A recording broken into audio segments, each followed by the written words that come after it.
everyone, Kenny Schaefer again with OFIT. I'm your Dolce Diet Coach for Nutrition Counseling, and I have a new recipe for you. This is definitely one of our more popular recipes as well. This is our slightly sloppy Mikes. So this is Mr. Dolce's version of Sloppy Joe's, essentially, although it's a much healthier and cleaner version. So one thing I want to point out right off the bat is I doubled the recipe for this because I am meal prepping substantially, and I'm meal prepping for 2 people. So this gives you a pretty clear idea of how quick and easy it can be to make a meal prep for the entire family, the boyfriend and girlfriend, wife, what have you. So the Slightly Sloppy Mike's recipe calls for quite a bit of cooking. So this is going to be a cool tutorial to get you familiar with being on the stove, sauteing ingredients, and understanding time and preparation. This can be a little more time intensive as far as prep goes, with chopping the bell peppers, the onions, garlic, things like that.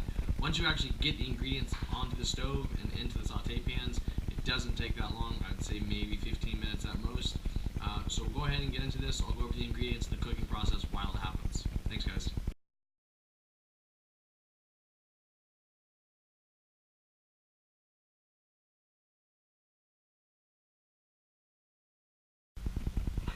Alright everyone, got a quick setup over here on the stove. I've already got my pans coming to heat, so I'm going to just do a light little coat of avocado oil on each pan.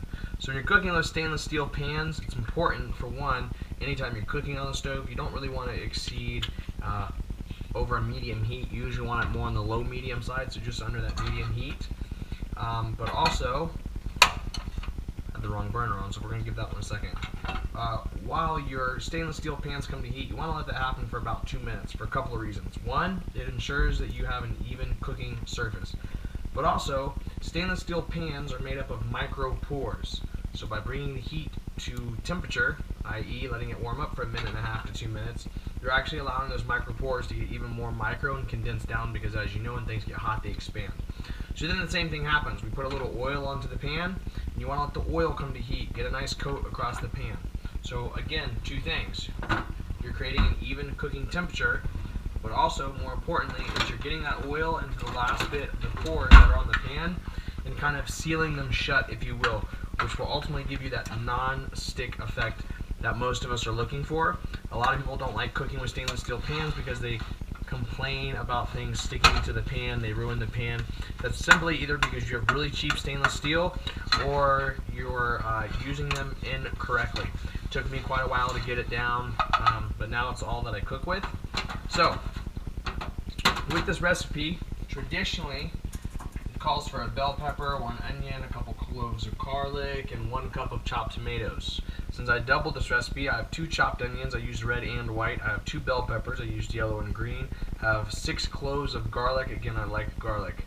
I have 2 cups of chopped tomatoes, and then it typically calls for a ½ cup of pinto beans and black beans, so I have a cup of each here.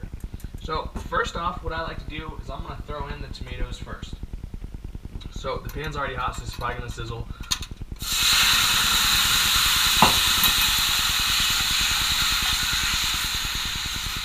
I like to get the tomatoes in first because I like them to cook down. This is where we're going to kind of get that tomatoey sauce.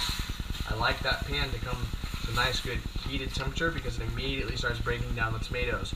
But the moisture from the tomatoes help cool down the pan, and as you can tell, everything's come down to a pretty even cooking temperature. From here we can add in the rest of the veggies, but before I do so, I'm going to go ahead and add our ½ pound of ground turkey. Traditionally this recipe is a ½ pound, but because we're cooking doubling the recipe, we're going to go into 1 pound. We're just going to go ahead and cover this. We'll chop it down first.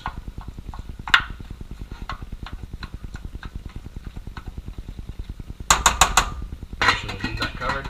So basically what's going to happen is we're going to brown the meat. Since we're using poultry, I cook it almost completely done. If it was ground beef, I'd let it be a little more on the undercooked side, since it's going to still cook in with the rest of the sauce. So the tomatoes are cooking down pretty nicely already because we brought it to heat. I add the beans towards the end since they're already cooked, along with all of the things like apple cider vinegar and brown mustard. We'll get into that. So I'm just going to go ahead and slowly start scraping in the veggies.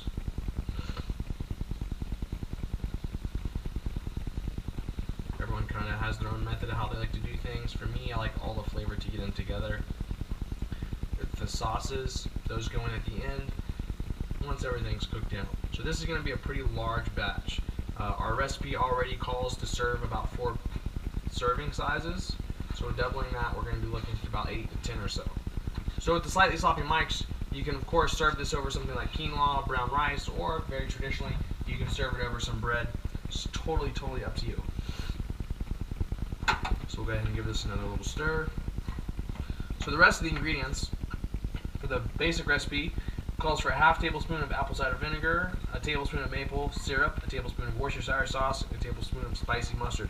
Of course, we will be doubling all those, and as I go over it, I'll just talk about it as that method happens. So the veggies traditionally are going to take about 6 to 7 minutes to cook, but we're doubling that up. So we have about a 10-minute cook time we're going to be looking at here. As the turkey gets done cooking, we will add that into the vegetable plate at the very end, and this is going to be a massive pan of veggies and ground turkey. As you can see, I probably should have gotten a bigger pan because I'm throwing veggies all over the place. But, you know, if you're not making a mess in the kitchen, you're probably not doing it right.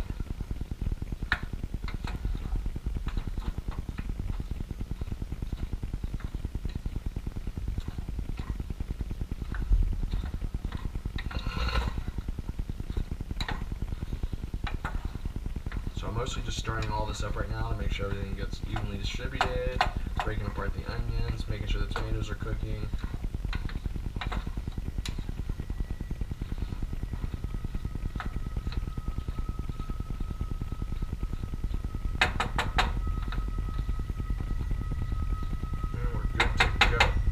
So I'm going to throw a little lid on this, let this continue to simmer. I'm going to pause the action and I'll bring you back when we get a little closer to time. Alright guys, so we're like halfway through. You can see the turkey's pretty much done cooking. I'm going to give it another few minutes just because there's a few pieces that are still raw. When I transfer this over, I will kind of drain off the water that comes out of it. And the veggies have been sauteing for a hot minute. So while we wait on the turkey to finish, I'm going to go ahead and add the rest of the seasoning. Stir all that in. I'm going to continue to break down the turkey, and then you'll read through.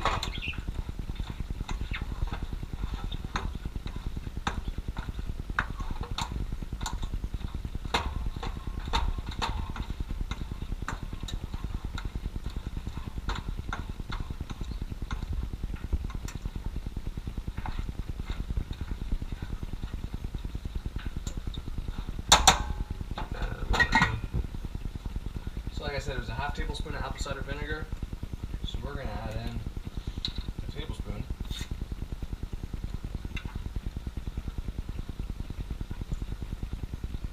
And then 2 tablespoons of maple syrup, 2 tablespoons of Worcestershire, and 2 tablespoons of spicy mustard.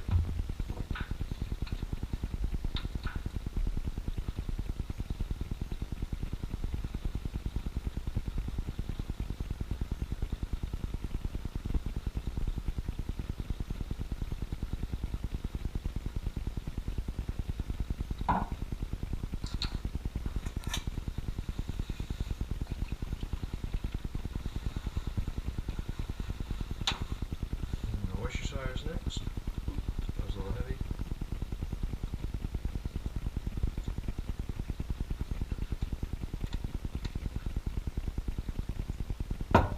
Last thing is going to be some spicy brown mustard, and then some salt and pepper.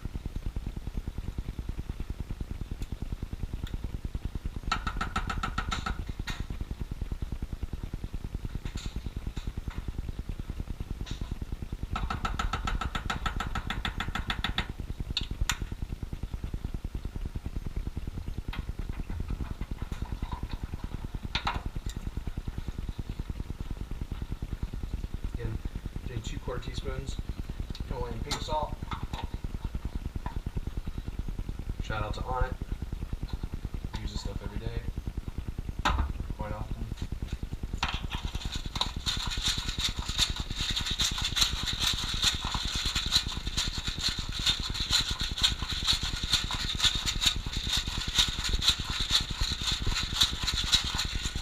Quite a bit of black pepper, and we're just going to stir all this in. So you can see now where the tomatoes really broke down and added that saucy effect that sloppy joes are known for. I left it covered a little longer than I probably should have, so a lot of the heat or moisture didn't evaporate. It's all good though. I'm stirring these sauces. All the vegetables are cooked down pretty nice.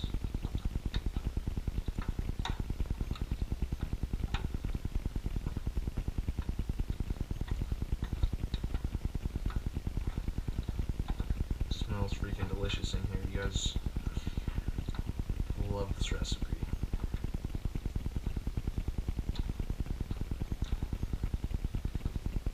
So I'm going to go ahead and turn off the back burner for the turkey. Let these veggies simmer for just a second longer. So we're going to break down the turkey into a little more bite-sized, friendly-sized pieces. Sorry.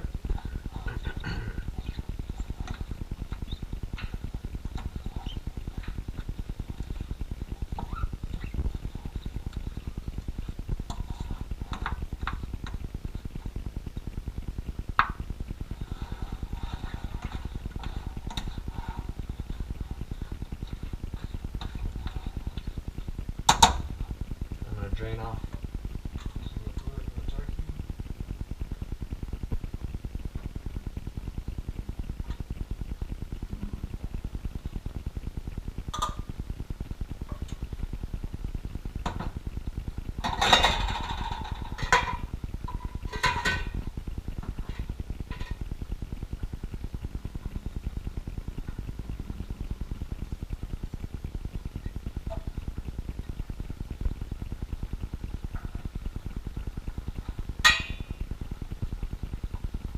So now we're going to go ahead and add the turkey into it.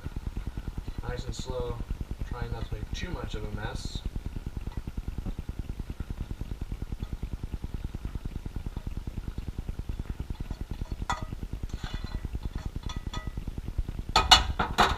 Now we can just stir all this in, but guys, this is the recipe.